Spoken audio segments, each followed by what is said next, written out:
putting out. Now, Debbie, let's bring you back at this stage because you've been having a look at the Trusted News Initiative. Trusted News Initiative. Should we trust the Trusted News Initiative? No, I don't think so. So for anybody that thinks that I'm a conspiracy theorist because I believe that the BBC is in cahoots with pretty much all the other globalists, then let's just look at the Trusted News Initiative. So I caught this from a blog from Jennifer Brown, who doesn't mince her words. And she says, to be blunt, the TNI, the Trusted News Initiative, means global information control. Every single one of us are living under this initiative right now. So when I sort of went a little bit deeper into the article, you can see that it was founded in 2019. I know the UK column has covered this before, so I'm just going to just very briefly highlight what this is. And this is a Google, Facebook, BBC, YouTube, Twitter, New York Times, Microsoft and Reuters, and plenty of other companies. And what I found particularly surprising was, did you know that out of thousands of mainstream television channels available to us, they are all owned by only 6 companies: Time Warner, Viacom, CBS, Disney, National Amusements, and Television Corp. So how do they operate? So when I carried on with the article, and it seems that they operate by neutralizing information that they don't want shared, and then they flood you with information that they do want shared. So this is pretty much saying that if it's on TV, any of the news is on TV, then it's right, but everybody else is wrong. And anyone that dares to question the narrative is potentially a conspiracy theorist. But then I went to look at it in a little bit more detail, and I found that the BBC on BBC website, the Trusted News Initiative, was talking about Project Origin. Now, Project Origin is a collaboration between media and tech. So we're expanding it. They're kind of expanding their tentacles to pretty much everything. So we're talking CBC, Radio Canada, the European Broadcasting Union, Reuters, Australia. I mean, the list goes on. And then the next slide, again, is looking at Project Origin, because I didn't know that Project Origin even existed. And you can see that this is all completely surrounded by the BBC. I just wanted to have this screenshot and the next slide, just so that viewers could maybe freeze the screen, tweet it, share it, because we are all under control of these organizations quite openly.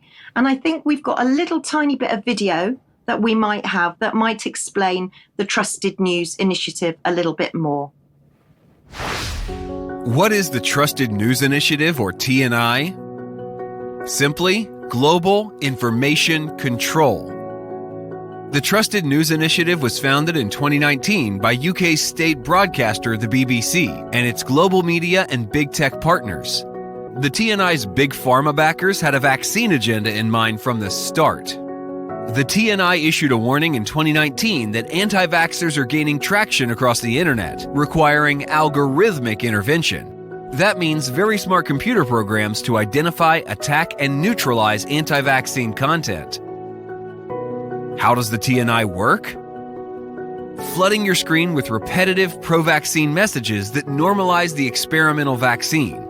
They demonize the unvaccinated to create division and drive public acceptance of vaccine compliance. The TNI also pays off so-called fact-checkers to run false fact checks and hit pieces on scientists and journalists who buck the official narrative. Hundreds of frontline medical professionals, scientists, researchers who dare to speak out against the official narrative, gone, disappeared from social media by the TNI. They didn't ask approved questions. They didn't come to approved conclusions. So now, top doctors from Harvard, Stanford, and Oxford are dangerous experts who must be neutralized. TNI Director Jessica Cecile complains that anti-vax content often includes interviews with people who have medical degrees. There is frequently a grain of truth to what is claimed. That makes untangling the false hard. They attack early treatments that cure COVID because they feel it poses a threat to the vaccine agenda. The TNI network also ignores stories of tens of thousands that have been injured by COVID vaccines in order to promote the false narrative that they are safe and effective. It's not just careers the TNI is destroying, but real lives as it suppresses the true numbers on vaccine adverse effects and early treatment protocols. Who's paying for this harmful suppression of science? You are. We are. We pay taxes. The government pays Big Pharma, and Big Pharma spends almost $7 billion advertising with TNI corporations. TNI companies also have pharma investments, massive conflicts of interest. See how that works? And at the beginning of the pandemic, when it mattered, when the truth could have helped science find the origin of COVID, the TNI aggressively shut down all inquiry into this. They called scientists who simply raised the question of virus origin as a lab leak from the Wuhan lab conspiracy theorists. A year later, the so-called conspiracy theory has been deemed the most plausible scenario. The Trusted News Initiative promotes disinformation while keeping the true science from us. Well, I don't trust the Trusted News Initiative, and it's certainly not a conspiracy theory. It's very real.